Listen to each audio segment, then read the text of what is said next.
Hello friends. Target UPSC Hindi. मैंने अपने channel का नाम चेंज किया है कुछ कारणों से। अब से ये आपको टारगेट यूपीएससी हिंदी के नाम से मिला करेगा, ठीक है। टारगेट यूपीएससी हिंदी में आप सभी का स्वागत है। जैसा कि कल की हमने वीडियो में बताया था आपको, कल हमने वित्त आयोग के ऊपर डिस्कशन किया था और काफ़ी अच्छा रेस्पॉन्स आया उस वीडियो का। मुझे उम्मीद है कि आज की वीडियो का भी रेस्पॉन्स अच्छा आएगा, ठीक है। मतलब आप सभी लोगों का थैंक यू कि आपने हमारी वीडियो को पसंद कर रहे हैं। तो मतलब अगर आप पसंद करेंगे तो हम भी आपको अच्छी तरह वीडियो बना के अच्छे से और अच्छा कंटेंट प्रोवाइड करेंगे।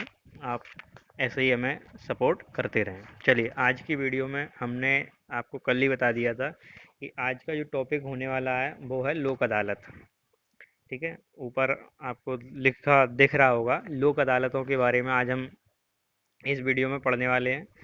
और ये थोड़ा फॉर्मेट चेंज किया है हमने। ये लोगो है हमारा जीएस का। और इस तरह से एक पीडीएफ हम आपको शेयर किया करेंगे अपने टेलीग्राम चैनल पे। हमारा टेलीग्राम चैनल तो सभी को पता है, @टारगेट यूपीएससी 99। ये हमारा टेलीग्राम चैनल है।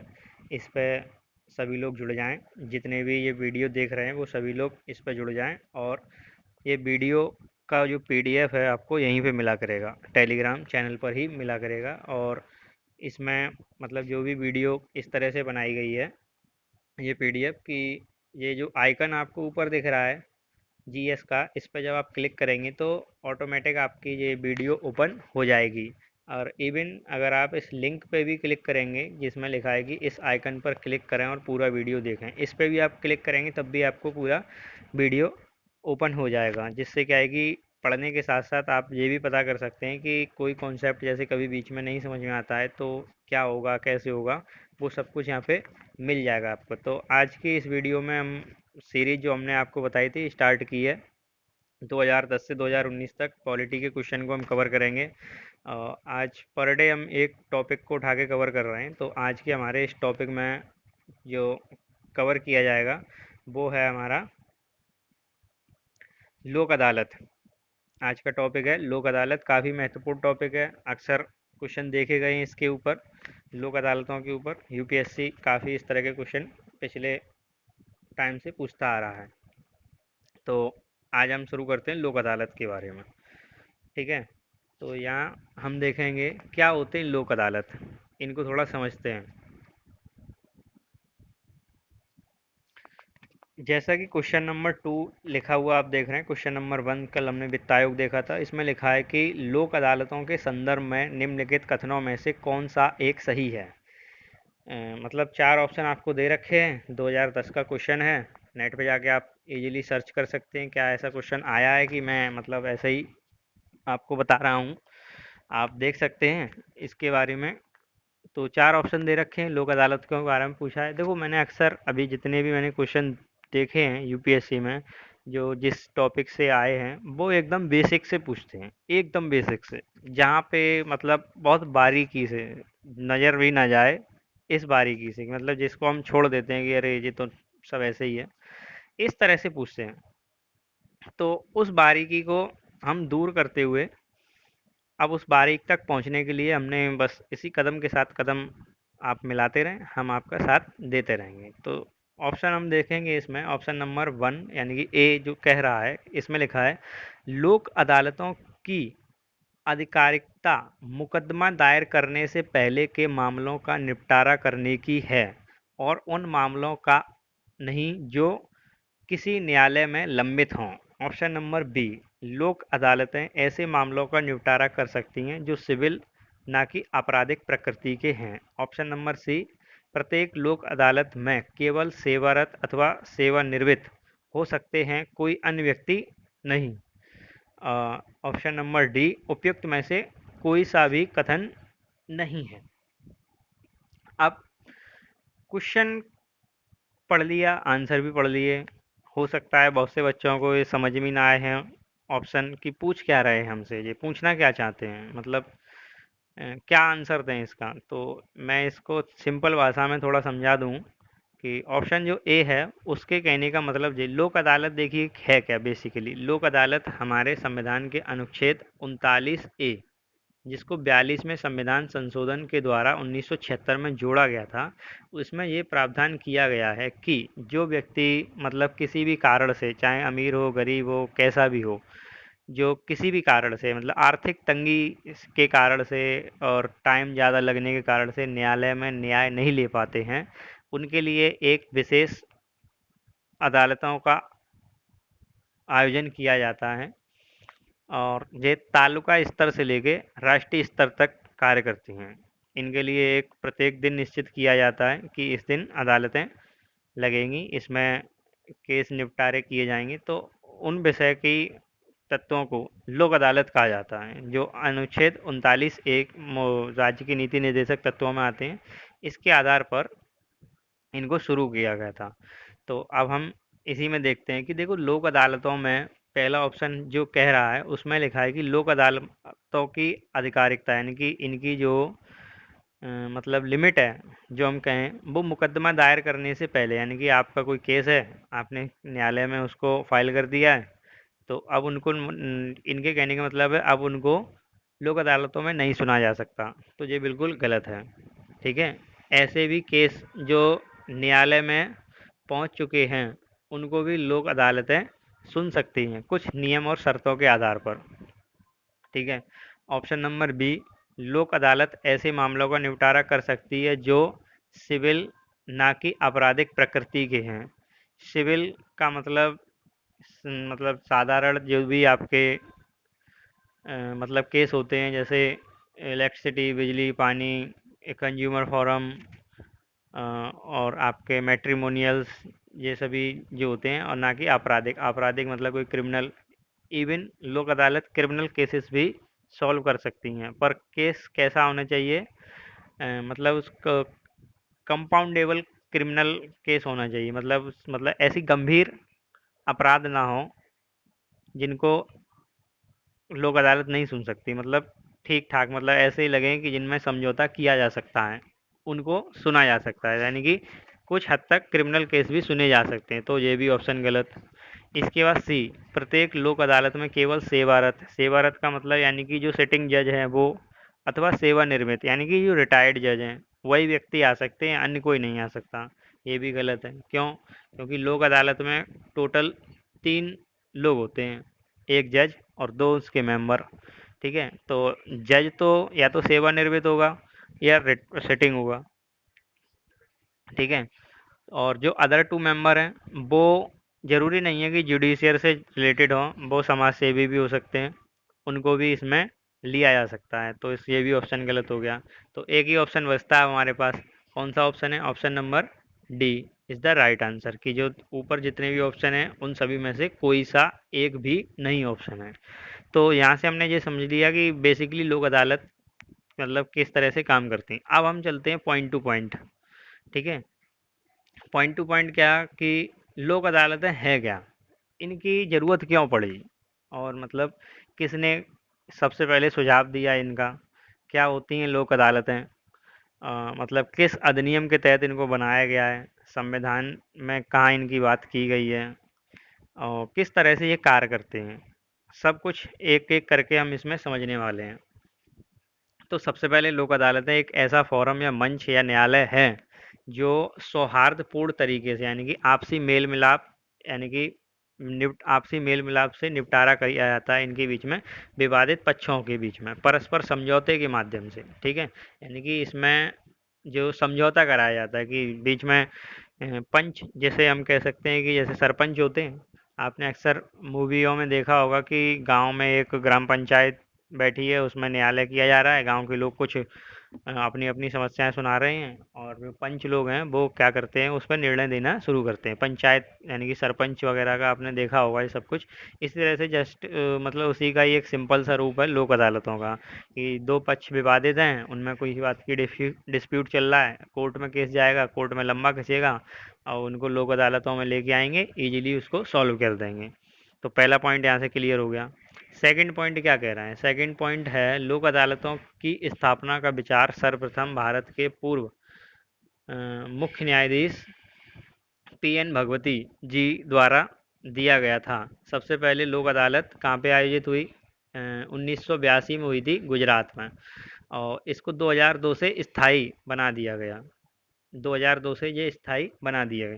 देखो, पीएन भगवती जी से जुड़ा एक और फैक्ट पिछला ये है कि जो PIL, ठीक है, PIL, जिसको जनहित याचिका कहते हैं हिंदी में, अ, इसकी जो शुरुआत थी वो पीएन भगवती जी के टाइम पीरियड में ही की गई थी। ये बात और आप विशेष तौर से याद रखें, ये बात इनके टाइम पीरियड में ही की गई थी 1980 में। कब की गई थी? 1980 में। PCS 2018 में इसके ऊपर सवाल आया, आप चेक कर सकते हैं। 2018 में, वो सॉरी 1980 में ये की गई थी, 2018 में सवाल आया है PCS में इसी के ऊपर कि PIL जो न्यायालय द्वारा मतलब न्यायालय में जनहित याचिका दायर की जा सकती है, वो किसके टाइम पीरियड में स्टार्ट हुई थी, कौन मुख्य न्यायाधीश थे उस टाइम? तो PN भगवती जी के टाइम पे ही स्टार्ट की गई थी। 2002 में इन अदालतों को स्थायी बना दिया गया, यानी कि परमानेंट। अब लोक अदालतें इस अधिनियम के द्वारा सेटअप की जाती हैं। कौन सा अधिनियम है? लोक अदालतों को कानूनी सेवा प्राधिकरण अधिनियम 1987 के तहत संवैधानिक दर्जा दिया गया, यानी कि ये एक संवैधानिक संस्था है।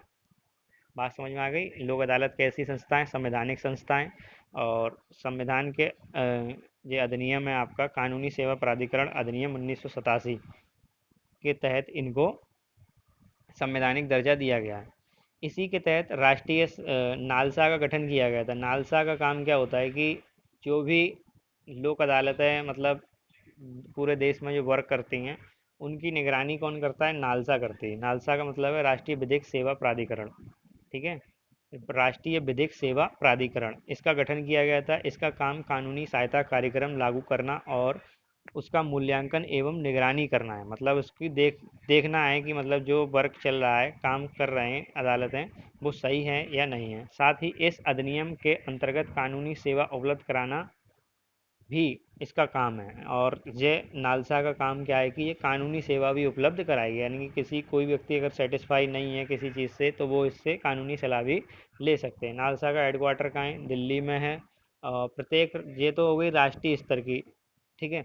राज्यों में भी स्टेट राज्य विधिक सेवा प्राधिकरण की अब क्वेश्चन देखो आपका किस तरह से बनेगा। बहुत बार इस तरह से पूछा गया है कि ये चीज़ राज्यों में है, केंद्र में है, तो राज्यों में है कि नहीं है। तो वो ये पूछेंगे कि राष्ट्रीय विधिक सेवा प्राधिकरण के तहत नालसा का गठन किया गया, क्या राज्यों में भी राज्य विधिक सेवा प्राधिकरण का गठन किया गया? तो ये बात बिल्कुल सही है कि इसी कानून के तहत विधिक सेवा प्राधिकरण कानून जो है, अधिनियम जो है 1987 का, इसी के तहत राष्ट्रीय स्तर पर नालसा और राज्य स्तर पे राज्य विधिक सेवा प्राधिकरण का आयोजन किया गया, यानी कि गठित किया गया। नीतियाँ और नालसा के निर्देशों को प्रभावी करने के लिए और लोगों को मुफ्त कानून सेवा, यानी कि सबसे बड़ी बात कि ये है कि ये लोक अदालतों में जो फैसले होते हैं वो फ्री होते हैं, इसमें कोई कोर्ट की फ़ीस नहीं लगती। अगर आपने इवन कहीं कोर्ट में केस फाइल भी कर दिया है और फीस भी लग गई आपकी, और आपका केस लोक अदालत में ट्रांसफ़र हो गया है, तो और यहाँ से अगर लोक अदालत से केस सॉल्व हो जाता है, तो आपका जो भी पैसा जमा हुआ था कोर्ट में वो आपको रिटर्न मिल जाएगा, ठीक है। ये सबसे बढ़िया बात है इसकी। संचालन करने के लिए नालसा गठित की गई थी, किसका? इन्हीं का, जे अदालतों का। राज्य के उच्च न्यायालय के माननीय मुख्य न्यायाधीश द्वारा राज्य विधिक सेवा प्राधिकरण की अध्यक्षता की जाती है, यानी कि राज्य विधिक सेवा प्राधिकरण का अध्यक्ष कौन होता है? न्यायालय का मुख्य न्यायाधीश, राज्य के मुख्य न्यायालय का उच्च न्यायालय का मुख्य न्यायाधीश, राज्य के उच्च न्यायालय का मुख्य न्यायाधीश किसका अध्यक्ष होता है? राज्य विधिक सेवा प्राधिकरण का अध्यक्ष कौन होता है? क्वेश्चन सीधा सीधा बन सकता है, बहुत से बच्चे डाउट खा जाएंगे इसमें, ठीक है। सीधा सीधा क्वेश्चन बन सकता है, बहुत से बच्चे डाउट में आ जाएंगे, कंफर्म है, बहुत से बच्चे डाउट में आ जाएंगे। राज्य विधिक सेवा प्राधिकरण का जो अध्यक्ष होता है वो राज्य उच्च न्यायालय का मुख्य न्यायाधीश होता है, ध्यान रखें।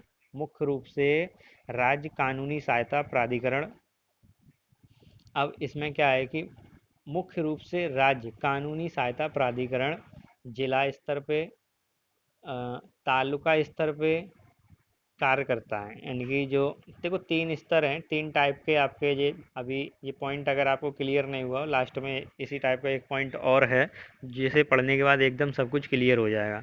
लोक अदालतों के सभी दीवानी मामले, वैवाहिक विवाद, नागरिक मामले, भूमि विवाद, मजदूर विवाद, संपत्ति बंटवारे संबंधी विवाद, बीमा और बिजली संबंधी आदि विवादों का निपटारा किया जाता है। विधि के तहत ऐसे अपराध जिसमें राजीनामा नहीं हो सकता तथा ऐसे मामले जहां संपत्ति का मूल्य 1 करोड़ से अधिक है का निपटारा लोक अदालत में नहीं हो सकता। यानी कि अब सारे मामले लोक अदालत में आ गए। कौन से नहीं आएंगे? जिसमें राजीनामा नहीं हो सकता, ठीक, वो नहीं आएंगे लोक अदालत के अंडर में। और जिसमें संपत्ति 1 करोड़ से अधिक है वो मामले भी इसके अंडर में नहीं आएंगे। दो मामले हैं जो नहीं आ रहे हैं, जिसमें राजीनामा नहीं हो सकता, राजीनामा का मतलब है समझौता नहीं हो सकता, और दूसरा है कि जिसमें संपत्ति का मूल्य 1 करोड़ से अधिक है का निपटारा यहाँ से नहीं हो सकता। अब लोक अदालतों में वो जो हमने आपको बताया था कि जो फीस वगैरह आप जमा करते हैं वो वापस मिल जाएगी, कोर्ट फीस, इसको आप पढ़ें। इसके बाद जो भी मतलब आपका विवाद है, आप स्वयं उसमें पक्षकार बन सकते हैं या किसी अधिवक्ता यानी कि वकील को उसमें ऐड कर सकते हैं। अगर आप सीधे जज से बात करना चाहें लोक अदालत में, आप डायरेक्ट अपना केस लड़ सकते हैं। अगर आप वकील की सहायता से लड़ना चाहते हैं तो वकील की सहायता से भी लड़ सकते हैं। दोनों तरह से आप लड़ सकते हैं। सबसे इम्पोर्टेंट बात, काम की बात यह है कि लोक अदालत ने अगर एक बार फैसला सुना दिया तो वो मान्य होगा, उसको किसी भी न्यायालय में अपील नहीं की जा सकती, ठीक है।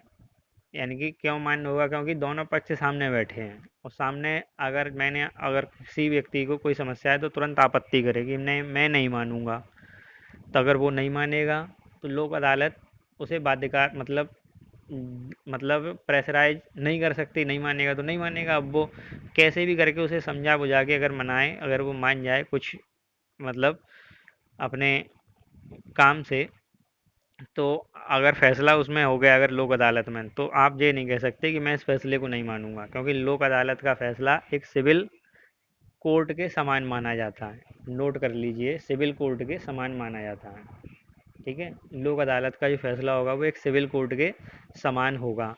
अब लोक अदालत, स्थायी लोक अदालत में क्या हो सकता है ये आप देख सकते हैं इसमें, ये इसको पढ़ें। स्थायी लोक अदालत में जो निर्णय है, मतलब एक सिविल कोर्ट की तरह डिग्री, मतलब न्यायालय में जो सुनवाई होती है, जो दिया जाता है फैसला। और स्थायी लोक अदालत यानी कि लोक अदालत देखो दो टाइप की होती हैं। अपनी जो हमने 1987 का जो एक्ट पढ़ा, इस एक्ट के 22वें भाग का बी क्लॉज यानी कि सेक्शन 22 क्लॉज बी ऑफ विधिक सेवा प्राधिकरण अधिनियम 1987 के तहत परमानेंट लोक अदालत है यानी कि स्थायी लोक अदालतों की स्थापना की बात की गई है। स्थायी लोक अदालतों की स्थापना की बात की गई है, जो 10 लाख रुपए तक का जुर्माना भी लगा सकती हैं अगर उन्हें किसी केस में इस तरह का मतलब आवास होता है तो। राष्ट्रीय लोक अदालत पूरे देश में एक दिन लगती है, यानी कि अभी जैसे 2020 में जो राष्ट्रीय लोक अदालत की जो डेट थी वो 4 जुलाई थी। पूरे देश में एक दिन लगती है, काफ़ी लाखों की संख्या में इसमें केस सॉल्व किए जाते हैं। लोक अदालतों का सबसे बड़ा गुण निःशुल्क एवं त्वरित न्याय यानी कि बिना पैसे का और हैंड टू हैंड न्याय होता है इसमें। इसका उद्देश्य क्या है वो सब हमने आपको बता ही दिया। वंचित लोग जो भी आप मतलब जो किसी न किसी समस्या से, धन से या लंबी प्रक्रिया से परेशान है, वो लोक अदालत में अपील करके अपने केस यहाँ से सॉल्व करा सकते हैं। अब लोक अदालतों के प्रकार 3 प्रकार के होते हैं। तालुका स्तर, 4 प्रकार के होते हैं, सॉरी, जिला स्तर, उच्च न्यायालय स्तर पे और जिला स्तर पे, और एक बच गया जो आपका राष्ट्रीय स्तर पे। पांचवा जो टाइप है वो राष्ट्रीय स्तर, तालुका, जिला, उच्च न्यायालय, राज्य स्तर और नेशनल। देखो नेशनल वाले को तो नालसा हैंडल करेगा, और जितने भी 4 पॉइंट हैं इनको राज्य विधिक सेवा प्राधिकरण हैंडल करेगा। इसमें हमने लिखा है कि सभी प्रकार की लोक अदालत में एक रिटायर्ड जज अथवा सिटिंग जज और 2 अन्य सदस्य होंगे। जरूरी नहीं है वो दोनों सदस्य किससे जुड़े हों, न्यायालय से जुड़े हों या वो रिटायर्ड या कोई सिटिंग हो, लोक अदालत को भेजे जाने वाले मामले की प्रक्रिया, यानी कि किसी कोर्ट मतलब केस को लोक अदालत में कैसे भेजा जाएगा। लोक अदालत के क्षेत्र में न्यायालय में लंबित प्रकरण अथवा ऐसे प्रकरण जो लोक अदालत के क्षेत्रीय न्यायालय में आते हों लेकिन उनके लिए बाद संस्थित ना किया गया हो। और थर्ड पॉइंट में लिखा है कि परंतु लोक अदालत को ऐसे किसी मामले या वाद पर आधिकारिकता प्राप्त नहीं है जिसमें कोई समाधेय अपराध किया गया हो, यानी कि ऐसा अपराध जिसमें राजीनामा ना हो। अभी पिछले हमने आगे ही पढ़ा है। ऐसे प्रकार जो न्यायालय में लंबित पड़े हों पक्षकारों द्वारा न्यायालय की अनुज्ञा के बिना लोक अदालत में नहीं लाए जा सकते। यानी कि अब जैसे कोई केस है न्यायालय में आपका पड़ा हुआ है, जैसे कि इसमें लिखा था पहले ऑप्शन में ही, अब क्वेश्चन की तरफ अगर हम देखें तो इसमें लिखा है लोक अदालतों में कि आधिकारिकता मुकदमा दायर करने से पहले के मामले हैं और उसमें मामलों का नहीं जो कि न्यायालय में लंबित हैं। यानी कि लंबित मामले भी न्यायालय के लोक अदालत में आएंगे कब? जब न्यायालय उसकी परमिशन दे दे। ठीक है, न्यायालय की अनुज्ञा के बिना नहीं आ सकते। अगर न्यायालय परमिशन दे दे कि ये केस लोक अदालत से सॉल्व कराएं तो लोक अदालत से सॉल्व किया जाएगा। अब न्यायालय का अपने मन से थोड़ी नहीं देगा परमिशन। न्यायालय से परमिशन कौन लेगा? जो पार्टी, यानी कि पार्टी से मतलब है कि जो पक्षकार होंगे, अगर वो कह दे न्यायालय से कि हमें लोक अदालत से केस सॉल्व कराना है तो न्यायालय तुरंत परमिशन दे देगा कि जाइए लोक अदालत से केस सॉल्व कराइए। पार्टी लोक अदालत में विवाद को सुलझाने के लिए सहमत हो, दी गई पार्टी में से एक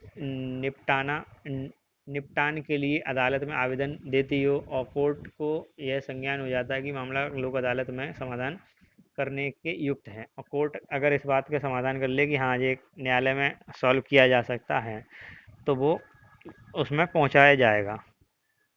ठीक है, अब जैसा कि हम अपने वीडियो में देखते हैं, लास्ट में, ये लास्ट है वीडियो का, इसके बाद नहीं है, हाँ ये लास्ट ये है कि हम जितना टॉपिक पढ़ते हैं उसमें हम ये देख लेते हैं कि संविधान में ये सब चीज़ें जो हम पढ़े हैं वो कहाँ लिखी हैं, वो ज़रूरत की हैं भी या नहीं भी, कि मतलब क्योंकि हमारा जो पॉलिटी है पूरा वो संविधान से चलता है, संविधान के बिना एक पत्ता भी नहीं हिल सकता उसमें।